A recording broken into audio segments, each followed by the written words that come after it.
आप देख रहे हैं इंडिया टाउन न्यूज, भारत की बात, एक साल बेमिसाल।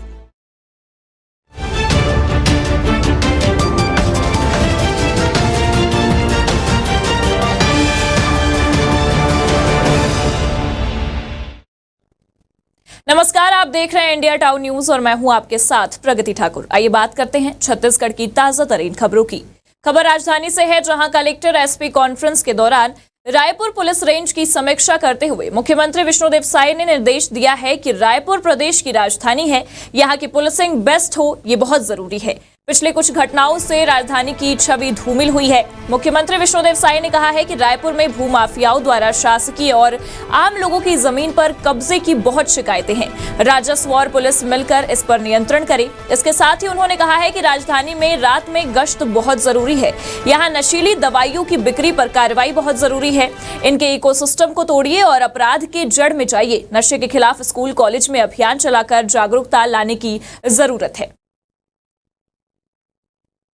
मौसम विभाग ने आज प्रदेश में बारिश का येलो अलर्ट जारी किया है। छत्तीसगढ़ के 6 जिले जशपुर, कोरबा, रायगढ़, बिलासपुर, जांजगीर चांपा और सक्ती में गरज चमक के साथ हल्की से मध्यम बारिश की संभावनाएं जताई गई हैं।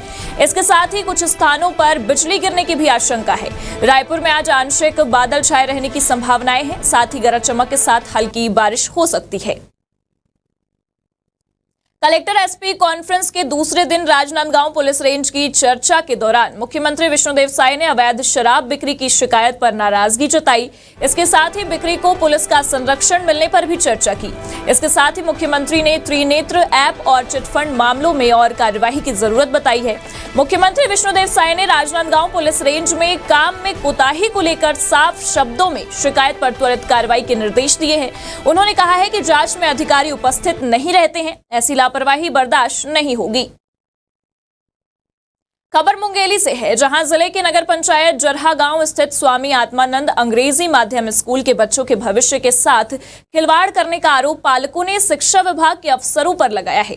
स्थानीय लोगों का ये कहना है कि शिक्षा का आधा सत्र गुजरने को है, लेकिन यहां एक भी अंग्रेजी माध्यम के टीचर नियुक्त नहीं किए गए हैं, जिसके चलते करीब 3 दर्जन छात्रों ने टीसी कटवा लिया है और यहाँ की पढ़ाई भगवान भरोसे चल रही है। आलम तो ये है कि यहाँ पहली से 8वीं कक्षा में 212 दर्ज संख्या है, जबकि टीचर नहीं होने के कारण हाई और हायर सेकेंडरी स्कूल में एडमिशन ही नहीं लिया गया है। नगर पंचायत अध्यक्ष वेद प्रकाश का यह कहना है कि इस संबंध में जनदर्शन के माध्यम से शिक्षा विभाग के अधिकारियों से शिकायत कर चुके हैं, फिर भी कुछ नहीं हुआ। अब मुख्यमंत्री जनदर्शन में गुहार लगाएंगे। प्रवर्तन निदेशालय ने पूर्व मुख्यमंत्री भूपेश बघेल की उपसचिव रही सौम्या चौरसिया के खिलाफ बड़ी कार्रवाई करते हुए उनकी 50 से ज्यादा प्रॉपर्टी अटैच कर दी है। ईडी ने अटैच की गई संपत्तियों का बोर्ड उनके घर में चस्पा कर दिया है। बताया जा रहा है कि अटैच की गई संपत्तियों में सौम्या चौरसिया का भिलाई स्थित सूर्या विहार स्थित निवास भी शामिल है।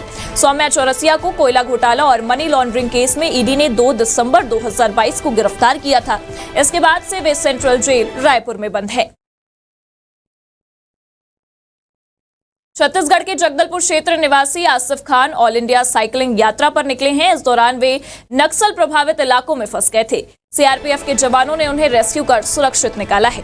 बता दें, आसिफ ने बताया कि आगे बर्फीली जगहों से गुजरना है, लेकिन लक्ष्य भारत भ्रमण का है। दरअसल आसिफ खान साइकिल यात्रा से भारत भ्रमण कर रहे हैं। वे छत्तीसगढ़ से होते हुए मध्य प्रदेश के पहले पड़ाव मंडला पहुंचे।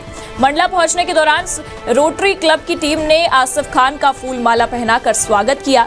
आसिफ ने मीडिया से बातचीत के दौरान बताया है कि पोलियो को जड़ से मिटाने के लिए रोटरी क्लब मुहिम चला रही है। उसी बात को लेकर लोगों तक पहुंचने वो निकले हैं।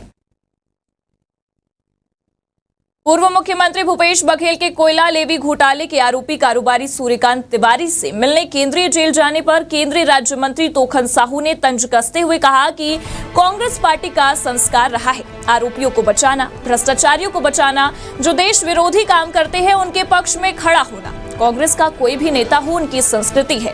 छत्तीसगढ़ सरकार के केंद्रीय नक्सली मनवा माटा अभियान पर केंद्रीय राज्य मंत्री तोखन साहू ने कहा कि केंद्रीय गृह मंत्री ने 7 राज्यों को लेकर मीटिंग की है। भारतीय जनता पार्टी सरकार का ये संकल्प है, आने वाले 2 साल के भीतर हमारा छत्तीसगढ़ नक्सली मुक्त हो। नक्सल पीड़ित व्यक्तियों के साथ हम सभी लोगों को खड़ा होना चाहिए। सरकार की यही मंशा है, इसलिए अलग अलग कदम उठाए जा रहे हैं। कांकेर जिला मुख्यालय से लगभग 60 किलोमीटर दूर संबलपुर का 100 साल पुराना गणेश मंदिर आस्था का केंद्र बना हुआ है। भक्तों की ये मान्यता है कि बप्पा के द्वार पहुंचने वाले हर भक्तों की मनोकामनाएं पूरी होती हैं। इसमें आसपास के साथ दूसरे जिलों रायपुर, बस्तर, धमतरी से भी काफी संख्या में भक्त पहुंचते हैं। पीड़ितों ने मंदिर का इतिहास के बारे में बताया है कि कांकेर राजवाड़े के ग्रीष्मकालीन राजधानी गढ़बांसला में तालाब में गणेश की मूर्ति को तैरते हुए एक पंडित ने देखा था। इसके बाद गणेश प्रतिमा को संबलपुर लाने का निर्णय लिया गया।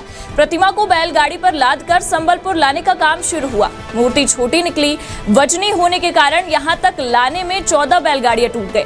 जैसे तैसे कर प्रतिमा संबलपुर तक लाकर मंदिर में निर्माण किया गया। कांग्रेस के प्रदेश प्रभारी सचिन पायलट 15 सितंबर को छत्तीसगढ़ आएंगे। 2 दिनों के प्रवास के दौरान पायलट वरिष्ठ नेताओं के साथ बैठक करेंगे। जानकारी के अनुसार पायलट के साथ दोनों नवनियुक्त प्रभारी सचिव एस.ए. संपत कुमार और जरीता लेटफलांग भी छत्तीसगढ़ आएंगे। प्रदेश प्रभारी सचिन पायलट प्रवास के दौरान नगरीय निकाय और पंचायत चुनाव को लेकर कांग्रेस के वरिष्ठ नेताओं के साथ मिलकर रणनीति बनाएंगे। इसके अलावा संगठन में बदलाव को लेकर भी चर्चा होने की संभावनाएं हैं। वित्त मंत्री ओपी चौधरी ने वर्ष 2024-25 के बजट के अंतर्गत विभिन्न विभागों के मंत्रियों को पत्र लिखा है। वित्त मंत्री ने 5 मंत्रियों के विभागों में बजट की राशि के कम खर्च होने पर यह चिट्ठी लिखी है। वित्त मंत्री ने मंत्रियों से आग्रह किया है कि खर्च की गति बढ़ाई जाए। उन्होंने कहा कि बजट जिस अनुपात में खर्च किया जाना चाहिए था, उस अनुपात में खर्च नहीं हो रहा है। वित्त मंत्री चौधरी ने मंत्रियों को लिखे पत्र में स्पष्ट किया है कि बजट के निर्धारित मापदंड के अनुसार पूंजीगत व्यय के लिए प्रत्येक तिमाही के लिए लक्ष्य निर्धारित किए गए हैं और इसके अनुसार पूंजीगत व्यय होने से कार्यों में निरंतरता के साथ अर्थव्यवस्था को गति मिलती है। वित्त मंत्री ने अनुरोध किया है कि कार्य योजना तैयार कर और नियमित पर्यवेक्षण के माध्यम से बजट लक्ष्यों की पूर्ति सुनिश्चित की जा सकती है। इससे समय पर लक्ष्यों को पूरा करने में मदद मिलेगी और समग्र विकास की दिशा में सकारात्मक प्रभाव पड़ेगा। और इसी के साथ छत्तीसगढ़ की ताजा तरीन खबरों में अभी के लिए सिर्फ इतना ही। फिलहाल मुझे दीजिए इजाजत और आप देखते रहिए इंडिया टाउन न्यूज।